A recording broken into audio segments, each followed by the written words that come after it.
Hello, everyone. Dan here from the Next Issue podcast. Today we have a very special treat.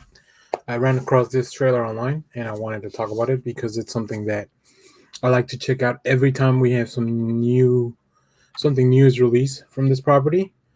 Uh, if you saw the title of this video, obviously you know that I'm talking about the upcoming trailer for Pretty Guardian Sailor Moon Eternal, the movie, which will release on Netflix on June 3rd. Now, for those of you that don't know, Sailor Moon, um, it's an anime that it's adapted from a manga created by Naoko Takeuchi. Uh, Apologize for the pronunciation there. Released in 1992, the original manga was about 52 individual chapters, and it follows the scouts, the Sailor Scouts.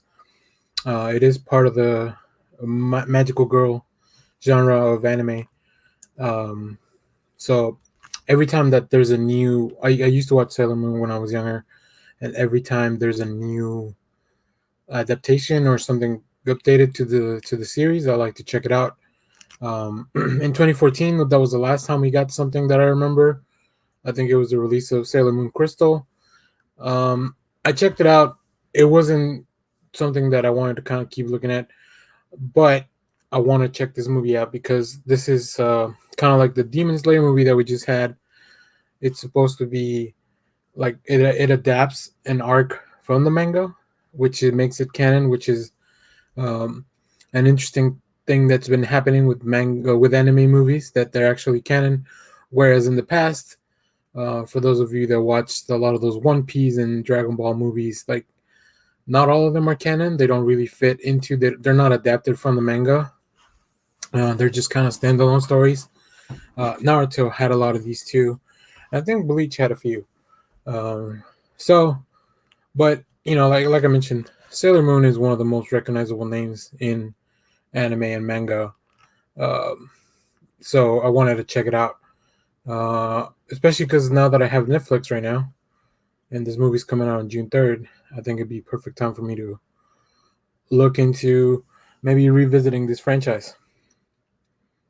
So let's take a look at the trailer, and then we'll talk a little bit about what's going on. What a beautiful planet, a place we always dreamed about, Earth. The power of all the nightmares we have accumulated will turn this world into a planet of death. Papa John! My chest, what was that? Beautiful maiden. Save our existence from this nightmare! Oh, And it seems the more you hesitate, the deeper they can get into your heart. We'll sell nightmares all over the world. Protecting this planet. That's always been our truth. Attack!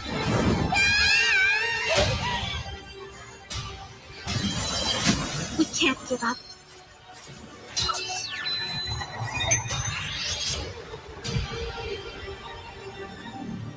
You won't defeat my curse! We have to fight no matter what. I am one who sleeps within you, a memory you might say. And it's time to wake up.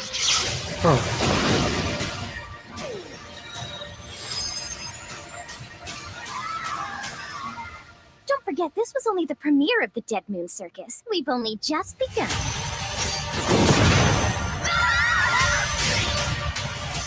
Sailor Planet Power! In the name of the moon, I, Sailor Moon, will punish you!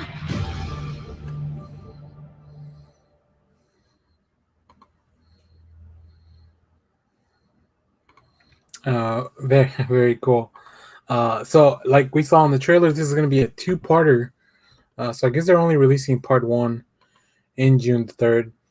I'm pretty intrigued because I've never read all of the manga, and like I said, I've only watched. I don't really know how many episodes were adapted in the original anime, the one from 1992. I never really kept up with Crystal. I know that's where they introduced this character with the pink hair. I forget her name, but I'm glad to see Obviously, I love the original Scouts, but I'm intrigued to see not only these nightmare creatures, like this whole dream nightmare concept sounds pretty interesting. So for those of you that have read the manga, you can let us know if we're in for a cool ride. But no spoilers. I also really interested to see who these other scouts are that show up later from their memories, or from, yeah, I guess they're from their memories according to the trailer. Here we go. So these, yeah, I wonder who these ladies are. Um, so I've always found, like I said, the concept of the anime and the manga are really interesting. There were just some arcs that were not exactly what I like. They just weren't something I was interested in reading, or at least watching at least.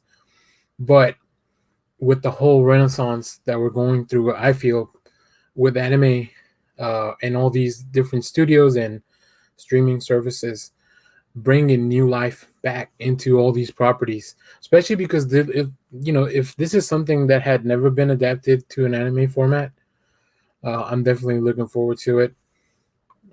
Just like I said, even if it's just to check it out, even if it's just to revisit that old property, I, that iconic pose in front of the moon, like those are things that you don't forget, even if you're just a kid watching Sailor Moon.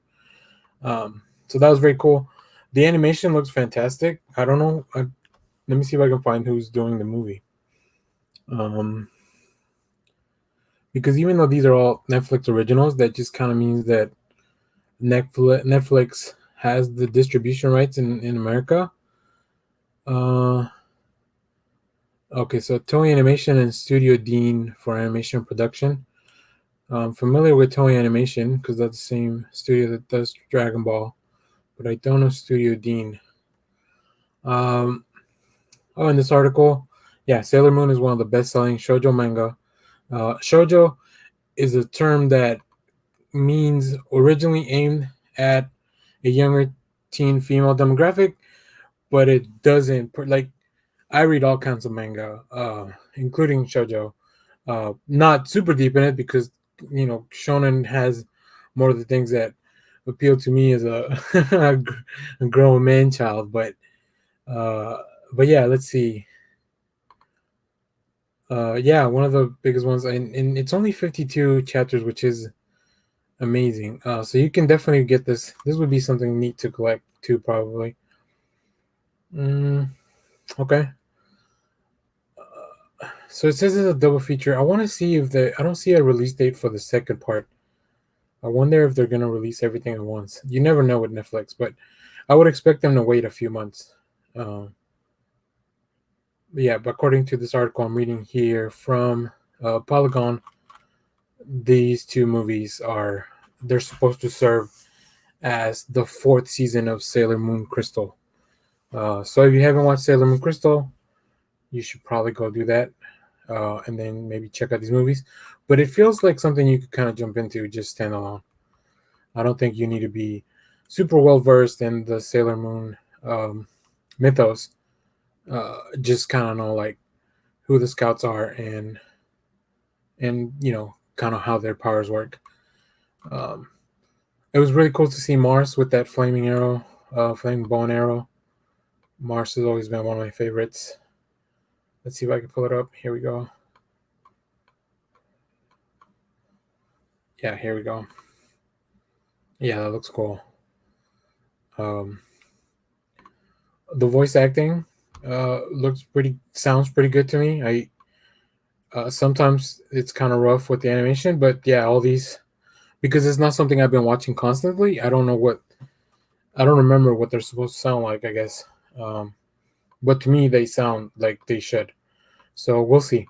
Once again, this one, Sailor Moon's always been aesthetically very pleasing. So I like all the character designs, the wings. So yeah, I'm excited. Let me know what you think. Have you been watching Sailor Moon Crystal, Sailor Moon? Did you ever watch the original anime? Let us know down in the comments where in your kind of anime watching life jumped into Sailor Moon. And let us know if you're excited for this movie. Like I said, I already have Netflix because I'm watching a few other things anyways. So this kind of comes at a perfect time. So we're gonna have a lot of stuff to watch in June as well. May's already pretty packed. So yeah, send us your Netflix recommendations. Let us know what you're watching, and let us know what else you like to react. I was gonna do a Stranger Things 4 trailer, but I'm not super excited about the next season. I'm kind of done with the show. I'll probably watch it eventually just to cover it for the podcast, but yeah, we'll see. Anyways, I think that'll do it for today. Thanks for watching. Here's let's go out with this shot of an angel or an angel-like character. So yeah, thanks for watching, everyone. Bye bye.